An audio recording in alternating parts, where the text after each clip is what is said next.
Na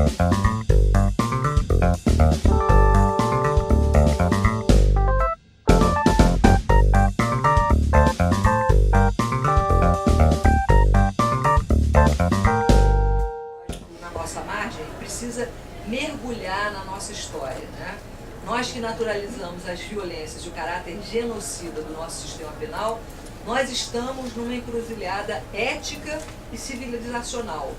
Ou aprofundamos radicalmente nossa crítica ao poder punitivo, ou a gente vai estar infinitamente eternizando a autocolonização.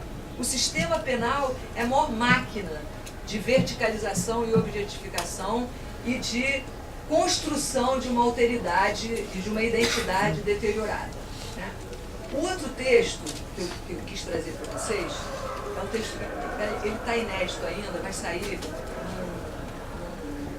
no livro em homenagem ao Máximo Pavarini, que o Salo e o Dieter estão organizando. São dois professores que estão organizando. Então não posso ainda dar para vocês. Mas se chama A Teoria das Histórias Tristes. Como é que eu começo nesse caminhar? Quando eu trabalhei no meu trabalho de mestrado, então agora estamos numa conversa metodológica. Alguém que fez mestrado, já estudou, teve dificuldades, e as dificuldades, então eu vou contar esse meu caminho. Então, eu fui trabalhar os efeitos da política criminal de drogas em 1968, ela surge nos anos 70, para olhar, né, a gênese desse processo de criminalização, fazer uma genealogia disso. E quando eu entro para... até naquele tempo, eu ainda produzia estatísticas, eu tinha aquela coisa sociológica, né, estatísticas e tal. De vez em quando tem um aluno meu que fala: professor, eu vou fazer o perfil dos adolescentes infratores. Eu falei: não precisa não, eu já tenho. Todo mundo já tem. Qual é o perfil do adolescente infrator? Pobre, preto, em tal idade, tal, isso já está dado. O que mais que nós temos para falar? Mas tem uma horinha lá, e aí vocês vão ver que, na verdade, o mestrado, o doutorado, o pós-doutorado, é tudo uma história só nossa, que você vai... Sempre que eu digo para os meus alunos: não, professor, ainda não acabei. Eu falei: o seu tempo acabou, o trabalho nunca acaba. Então você produz o mestrado, o doutorado, mas o seu problema continua. E eu me lembro o seguinte: cada vez, então eu trabalhei, fiz estatísticas, curvas, tudo aquilo que, né, dá legitimidade positivista aos estudos que a gente faz. Eu fiz também um estudo dos processos dos meninos. E eu encontrei um arquivo jogado, que era o tempo do Collor ainda, olha que eu sou velho, né? E o tempo do Collor para mim é ontem, né? Que era a descentralização da FUNABEM. Os arquivos da FUNABEM estavam jogados, eu passava lá o dia inteiro com o mofo e tal. Consegui, eu e Geraldo Prado, que naquela época era o juiz da infância e da adolescência, sofreu muito ali, né, tentando barrar aquela... E aí nós conseguimos salvar esses processos. Mas eu dizia o seguinte: cada vez que eu me aproximava do processo, eu, em vez de ver um criminoso, eu via uma história triste. Por isso que eu digo que é a metodologia das histórias tristes, né? Então, aí eu olhava, tem uma história lá que era um menino que ficou preso mais de 3 anos, que tinha roubado 2 queijos de borboleta, né? Então, um ano e meio para cada queijo roubado. Tem uma outra história do menino que ele estava andando no túnel do Pasmado com roupas maiores do que as suas, que indicava que então eram roupas roubadas. Vai preso. Olha só, as famílias pobres, todos nós sabemos disso, passa a roupa de uma pessoa para outra, né? É assim que o irmão, às vezes a roupa ainda está meio grande, mas ele vai... Então o menino é preso por isso. E o título do meu livro, que chama Difíceis Ganhos Fáceis, é um laudo de uma psicóloga, que eu nunca vou me esquecer, né? Eu já tenho isso decor, porque eu pensava: o que é o laudo? Eu achava que tinha projetos, manchas, que ia para uma coisa biológica, mas é puro senso comum criminológico. A leitura da história triste é objetificante e hierarquizante. Então ela fala uma coisa genial, coitada. Eu não botei o nome dela sem nomes, no names, please, né? Ela dizia o seguinte: que o menino fingia para ela que já estava recuperado, mas o brilho no seu olhar, olha que cirurgião de tribunal inquisitorial maravilhoso, pelo brilho no olhar, ela captava que o menino ainda tinha desejos de coisas que não se coadunam com a vida de salário mínimo. Olha que beleza. O menino continuava desejando um guarda-roupa em plena moda, guloseima, tudo que todos os meninos desejam, né? Então, aí dá mais pena para ele, mais um tempo de prisão, né? E o que eu estou dizendo é o seguinte, vamos focar na história triste, vamos contar a história desses meninos. Eu me lembro que uma outra que tinha, toda hora eu orava, o menino foi preso por atitude suspeita. Aí eu comecei a botar numa pilha aqueles processos que tinham atitude suspeita. Aí falei, vamos ver o que é atitude suspeita para a polícia, tecnicamente, né? Imaginei alguém fazendo uma ligação direta no carro. Não, a atitude suspeita era meninos jogando bola no aterro, meninos na pedra do arcoador que fica empencado de gente para ver o pôr do sol. Então, os meninos negros andando pela cidade, se deslocando. E aí, quando eu fui trabalhar o medo na cidade do Rio de Janeiro, eu peguei os passaportes dos escravos na década de 30, depois da revolta dos malês. Os escravos não podiam se movimentar pela cidade se eles não tivessem o passaporte dizendo de quem era a propriedade, para onde que eles iam e de que horas que eles voltavam. Então, a atitude suspeita é uma permanência histórica de uma maneira de trabalhar o povo brasileiro como perigoso, né, o perigosismo que vem do positivismo, e conseguir, principalmente no Rio de Janeiro, com a cidade misturada, isso ninguém, o Lacerda tentou, mas não conseguiu desmisturar, né? E hoje em dia é ruim tirar o Morro da Mangueira, fica difícil, né? Fica difícil, né? Então, mas aí, não sei, o que eu estava dizendo? Então, a atitude suspeita é uma maneira de controlar a movimentação dessa potente juventude popular. No governo Brizola, eu estava no primeiro, o governo Brizola tinha um seminário enorme, aí tinha um modista, um costureiro. Como é que fala costureiro quando é chique? Estilista, maravilhoso, nunca me esqueço dele, que me deu uma lição de sociologia da vida, e para todo mundo que estava naquele auditório, negro, o nome dele era Alcino, não sei se está vivo ainda, e alguém falou, não, porque as populações carentes, ele levantou e fala, eu sou pobre, mas eu não sou carente. Não me chama de carente que eu não sou carente. Não fui eu que chamei, graças a Deus. Mas sempre eu digo, cuidado com as expressões carente. Carente, eu não sou carente, sou cheio de amor, sou cheio de... Né? Então, essa maneira de controlar a movimentação, esse é um padrão de funcionamento da polícia até os dias de hoje. Não é culpa do homem policial que está ali. Né? O homem policial, pelo contrário, ele é convencido de que ele é forte quando ele está muito armado e quando ele mata, e é quando ele está mais frágil, que é o que está acontecendo no Rio de Janeiro, que é uma coisa terrível. É lógico que se você olhar quantos policiais morrem, quantos autos de resistência tem, quantas balas perdidas, quantas pessoas morreram, você vai ver que é completamente desproporcional, mas a vida dos policiais na guerra também não é uma coisa fácil, né? Então, deixa eu ver aqui. Então, quando eu estudei o processo de educação, eu acho que a coisa mais importante do meu livro foram as histórias que eu vi e os laudos. A leitura positivista, já nos anos 80, que os especialistas faziam das histórias tristes. Pega um menino miserável que roubou 2 queijos e aí trabalha ele colonizadamente como um menino com propensão ao crime, que ele vem de uma área perigosa, a família dele não dá atenção, falta de pai, que é um negócio... Os povos africanos que vieram para o Brasil eram matrilineares. Então, o povo brasileiro não tem ausência de pai. As mulheres organizam tudo. Desculpem, rapazes, mas dizer que nas áreas populares, tanto que no Rio de Janeiro, os meninos podem dizer, tia, me dá um dinheiro. Não é tia de professora da escola. Tia é autoridade feminina. E nas favelas do Rio, isso é muito forte. Você quer fazer intermediação de conflito? Fala com as mães. Fala com as senhoras. Tem uma amiga minha que é psicóloga, que trabalha no sistema, e tinha um menino lá que é super difícil e tal. Ele falou, menino, mas você é assim o tempo todo? Ele falou, não, o tempo todo não. Quando eu estou com a minha mãe, eu não sou assim, não. Ela descobriu aquele momento dele, né? Então,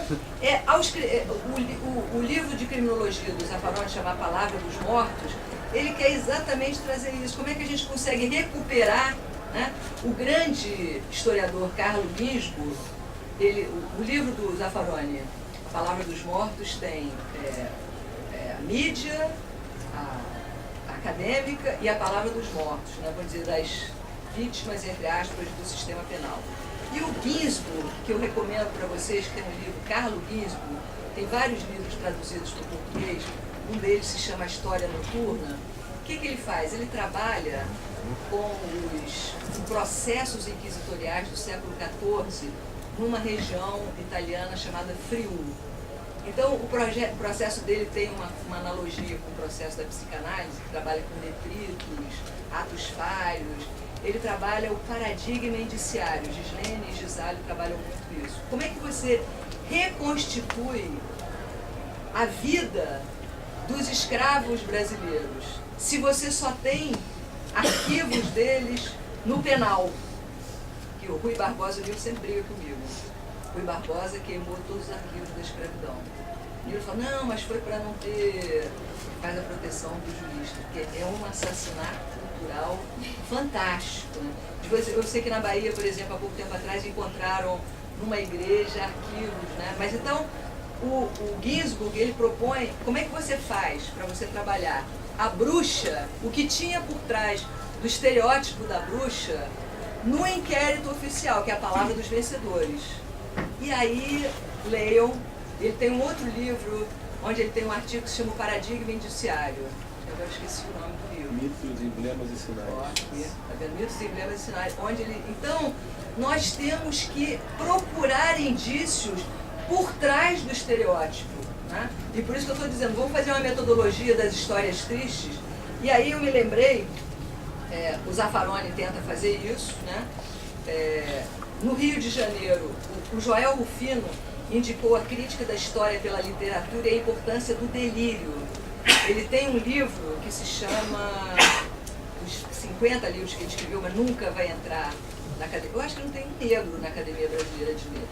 Roberto Marinho, Sarney, Cátaros, Então, desconfiando com Marx, o Mark Bloch, do saber histórico, Joel Rufino entende a serventia da história na sua capacidade de divertir, entrando na pele dos homens, permitindo viver outros tempos, outras experiências e outros lugares através da narrativa literária, né? Então, aquela proposta antropológica do Eduardo Viveiros de Castro, nós temos que nos perder o objeto do antropólogo, é o que o Joel Rufino, nós temos que entrar na pele do menino, nós temos que conhecer a história dele, né? Então, para contarmos as nossas histórias tristes, a gente tem que entender, conhecer o lugar, conhecer a história. Só vai entender o problema do ônibus 474 no Ipanema, que traz a galera do Jacarezinho, você tem que conhecer o Jacarezinho e a história do Jacarezinho. Senão vai parecer o que a polícia do Rio de Janeiro fala, semente do mal. O mal brota das favelas, né? E aí daí saem traficantes, que são pessoas sem almas, né? Então, a literatura é uma fonte maravilhosa. Eu e Nilo amamos Machado de Assis, né? Eu trabalhei com Machado de Assis no Medo, na cidade do Rio de Janeiro, e o Nilo agora está fazendo uma história, ele falou isso para vocês? Ele é punk, né? Ele leu toda a obra de novo do Machado de Assis. Ele está fazendo o Machado de Assis jurista e criminólogo. Porque o Machado de Assis, como ele era negro, ele era um outsider na corte, ele estava na corte. Então, bom, tem um grande professor de crítica literária, até está tendo um seminário sobre a obra dele, que é o Roberto Schwartz, aqui de São Paulo, que ele tem trabalhos maravilhosos, críticas, um é As Ideias Fora do Lugar, ele tem momentos maravilhosos que ele mostra do Machado, mostrando de uma forma muito elegante, porque Machado de Assis eu li várias vezes já falei que a minha mãe era professora, obrigava a ler Machado. Então, eu li romances de Machado, Dom Casmurro, eu li como um romance quando eu tinha 11 anos, 12 anos. Quando eu li de novo, aí toda a hierarquia social brasileira, todo o mandonismo do homem branco proprietário, né? Tudo, as relações assimétricas, né? Dos outros na sociedade brasileira do tempo dele, né? Tanto que, ao defender a literatura como testemunho histórico, Sidney Chalub, que é outro grande professor que está na Unicamp, aponta como o historiador busca desvendar o sentido íntimo do sujeito na arena das polêmicas e conflitos de sua contemporaneidade, como sujeitos e personagens das histórias que contam.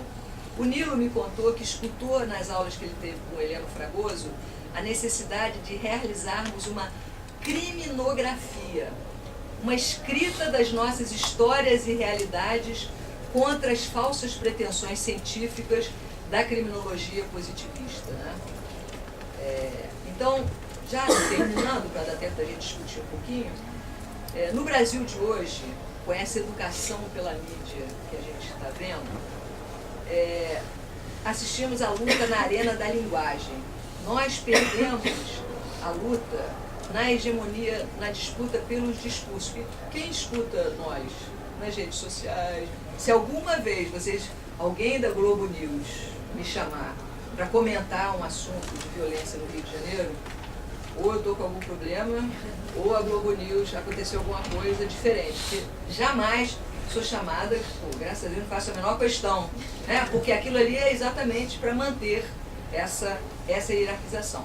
Mas na arena da linguagem, a grande mídia e os governantes insistem nas categorias universais de narcotráfico e, antes era crime organizado, tem um texto maravilhoso do Zaffaroni que se chama Crime Organizado, uma categorização frustrada, onde ele mostra como crime organizado são sempre os outros. Né? É uma maneira de classificar os outros. Pega o Jornal Nacional, vocês não vão ver hoje não, mas qualquer dia desse vocês vão ver. Narcotráfico, América Latina não produz narcóticos. Né? Nem coca, nem maconha, muito menos. Maconha é um remedinho, né? Maconha, comparado com o Rivotril, né? Eu nunca experimentei, mas Rivotril, nem maconha, mas não. O dano que pode fazer é uma besteira. Daqui a 200 anos, as pessoas vão rir, né? Em Israel tem um professor de 100 anos, outro dia tinha esse velho professor da Universidade de Jerusalém que trabalha com maconha em Israel há anos e anos atrás. Ele perguntava, pela 10ª vez a jornalista, sei lá, aonde perguntava, do Globo, da Folha, do Estadão, perguntava, da Veja eu nem vejo, perguntava, mas o senhor tem certeza que não tem danos? Aí o cara, minha filha, eu tenho 89 anos, fumo maconha há 70 anos, olha pra mim, estou trabalhando aqui e tal. Então, nós nunca tivemos narcóticos. E a Rosa Del Olmo faz uma genealogia da expressão narcotráfico, que depois vai ter narco-guerrilha.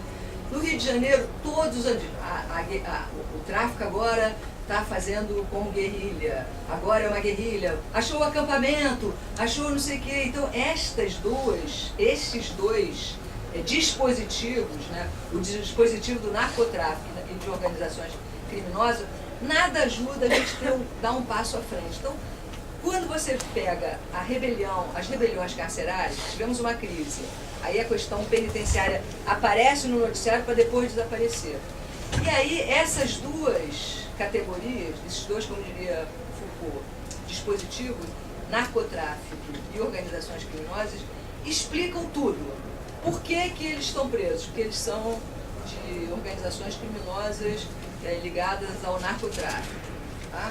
E por que eles estão em rebelião? Porque é uma guerra de facções. Então, e o que vai acontecer agora? Vão aumentar a pena para quem é facção ou para o cara que está ali dentro. Então a gente fica nesse círculo vicioso, não compreendendo o que está acontecendo em Roraima, o que está acontecendo em Santa Catarina, gente.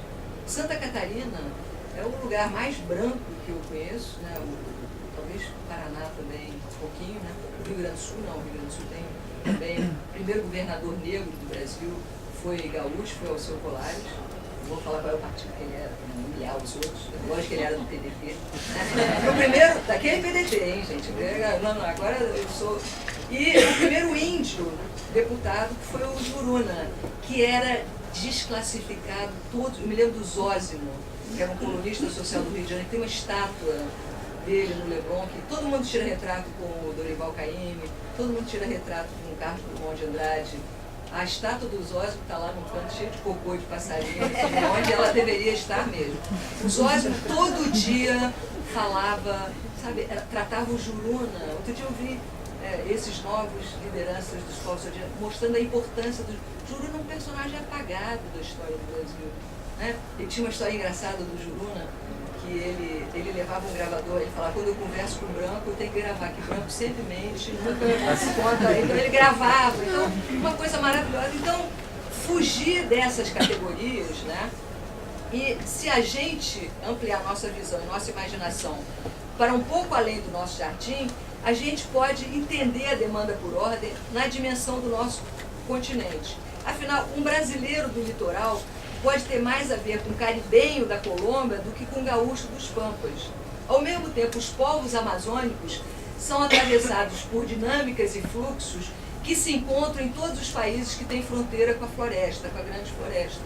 Então, o que está acontecendo em Roraima não é explicável por narcotráfico e crime organizado. Né? E vocês reparem, olhem o noticiário policial que é narcotráfico, crime organizado, e a gente não sai isso. Né?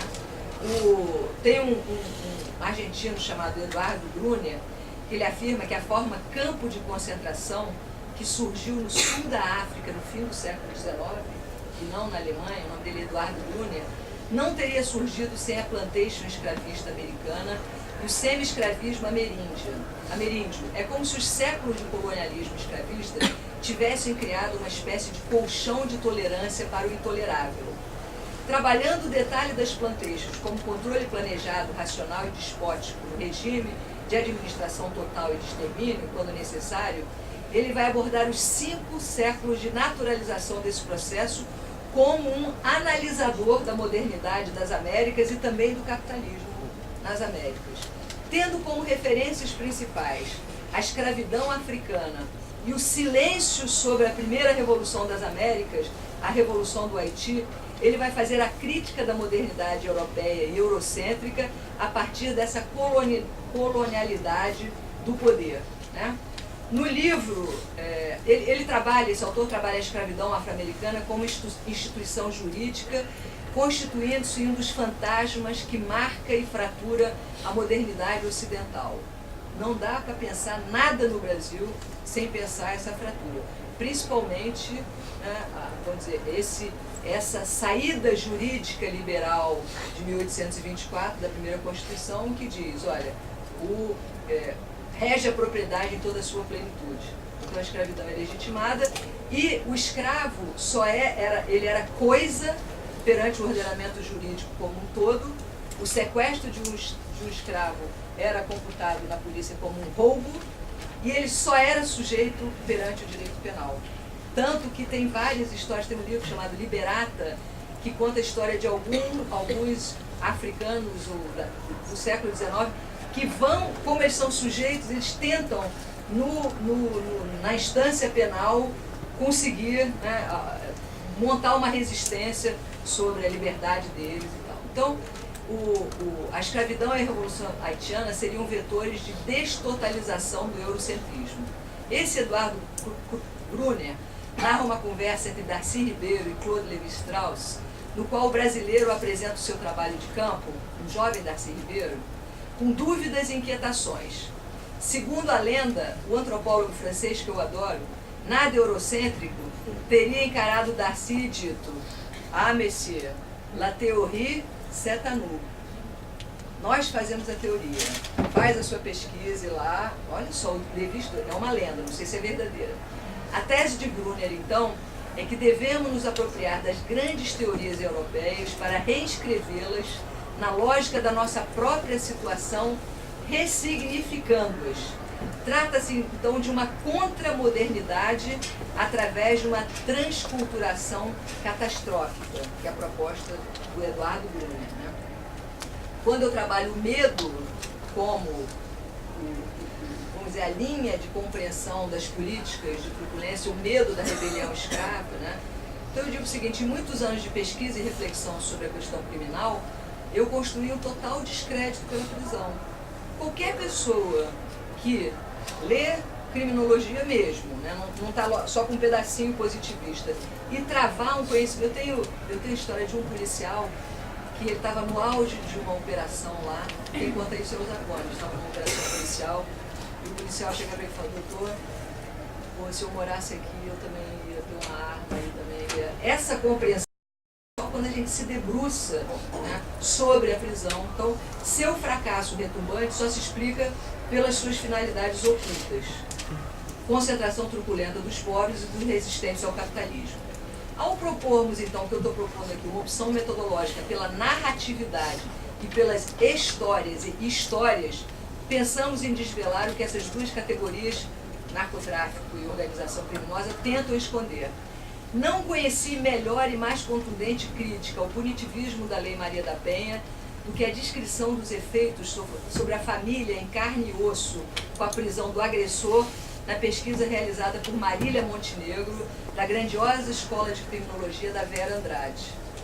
A Marília Montenegro é uma feminista, abolicionista, pernambucana, que tem um grupo de criminologia chamado Asa Branca, e que ela trabalha...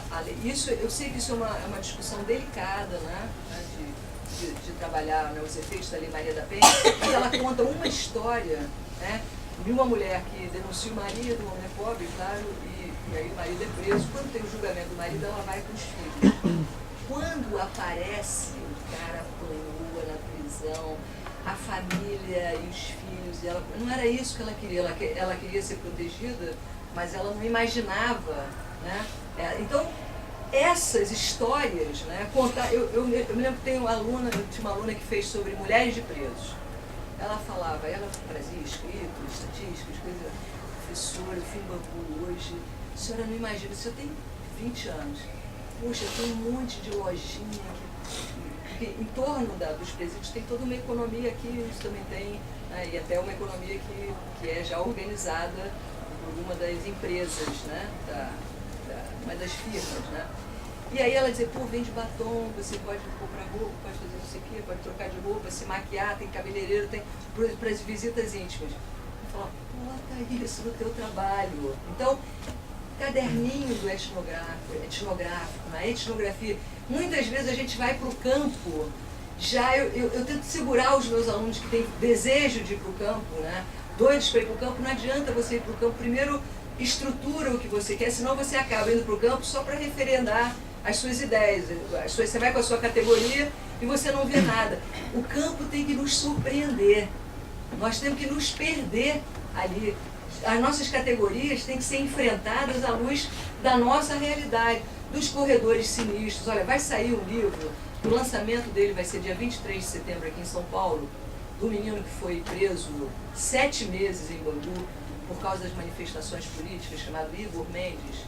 Eu fiz o prefácio por um dos melhores livros que eu já li nos últimos tempos, se chama A Pequena Prisão. Ali, essa história é o maior livro de criminologia brasileiro, porque quem quiser saber o que é uma prisão brasileira, lê Memórias do Cárcere. Por isso que eu estou dizendo, metodologicamente, vamos deixar de ser objetivo e objetificante, né? Então, as teorias críticas nasceram da observação da realidade social, né? Todas, desde o livro do Rush até a teoria de Thorsten Selling, o rotulacionismo nasceu de uma pesquisa concreta. Então a gente só vai poder contribuir, brigar lá com o Levi-Strauss, que diz, não, Darcy, imagina, dizer isso para o Darcy ver, você não tem que pensar, pesquisa que a teoria é nossa. Nós só vamos poder contribuir ao debate teórico a partir do contato intenso com a nossa realidade. Tem que se perder na boca, se perder na favela, se perder na periferia, se perder na prisão, né? Produzindo uma radicalização do processo epistemológico, antropológico que o Eduardo Viveiros de Castro nos propõe, completamente descolonizante, né? Ser teoria da descolonização permanente do pensamento, né? E aí sim a gente pode produzir, fazer uma ressignificação, produzir a partir disso uma teoria criminológica. O problema do Nina Rodrigues, ele tinha uma discrepância tão grande entre a utensilagem que ele tinha e a realidade que ele vivia, que acaba doido, acaba, né, se converteu ao candomblé e é o maior racista teórico brasileiro. Para a gente não produzir teorias objetificantes, verticalizantes, nós temos que ir para os indícios, para as histórias, para as narrativas, para produzir a partir da nossa realidade, aí sim, uma teoria crítica criminológica brasileira e latino-americana. Então, vamos parar um pouquinho, no mesmo horário que a gente parou ontem, e aí, deixa só uma coisinha, saiu, de vez em quando, ó, no Globo, do dia, vocês veem que eu leio, 8/9, tem uma coluna que chama Conte Algo Que Eu Não Sei. De vez em quando aparecem umas coisas interessantes ali. E é uma entrevista com uma mulher, uma artista plástica, né, povos originários, boliviana, chamada Elvira Esperro Aica. Ela é diretora do Museu Nacional de Etnia e Folclore de La Paz, e veio ao Rio fazer uma palestra no MAR. MAR é um museu, bolha lá do La Paz, sobre indigenismo e museu, que é Globo, não sei o que é do amanhã, aquilo ali é tudo colonizado. Mas o povo dá outros sentidos. Mas ela fala o seguinte: na sala de aula, as comunidades são estudadas, comunidades originárias, por um olhar muito acadêmico e não como o próprio grupo se vê. E isso é um retrato inadequado. Foi assim que nasceu a ideia de que os museus só pensam em objetos e na beleza superficial, não no tipo de matérias-primas usadas para se elaborar um determinado objeto. Cite um exemplo. Claro, o cara não entendeu. Na Bolívia, temos as famosas fibras para a fabricação de roupas, que podem ser feitas de uma grande variedade de materiais. Mas como se elabora esse objeto? A resposta está em seu desenvolvimento, formas e maneiras de fazer. Através disso, você pode identificar um povo, a essência da comunidade, do indivíduo e como ele se desenvolveu dentro daquela sociedade. Isso não consta nos estudos acadêmicos de um museu. Lá diz simplesmente que o objeto pertence a tal comunidade e só mais nada. Por que esses museus apresentam essa configuração? Toda essa estrutura vem de fora. A Europa e os Estados Unidos planificaram a maneira de selecionar cronologias, isso é que é importante, em termos de generalizar e logo restringir a uma especialidade arqueológica, histórica, etnográfica, indígena, não indígena, arte moderna, enfim. E nós da América Latina copiamos esse modelo estrangeiro. O que fazer para mudar esse panorama, já que o mar é um museu completamente bolha? É bonita a arquitetura e tal, mas não tem alma. Todas essas especialidades verticais, olha o que ela fala, eu fiquei impressionado, que separam, não estão adequadas às próprias realidades da sociedade. Existe uma ponte de conexão entre o passado, o presente e o futuro. E nesse sentido é muito importante apresentar a cadeia operatória de cada objeto. Vamos pensar isso para a questão criminal. Essa linguagem de comunicação entre a pessoa e o objeto é essencial para compreender o passado e projetarmos no futuro. Então essa descolonização que ela acaba traduzindo de uma forma muito melhor do que o que eu estou tentando fazer é o movimento principal para a gente produzir, né, um conhecimento sobre os nossos povos, as nossas culturas, um conhecimento descolonial. Então, era assim que eu acabo. Vou fazer um intervalozinho e na volta perguntas.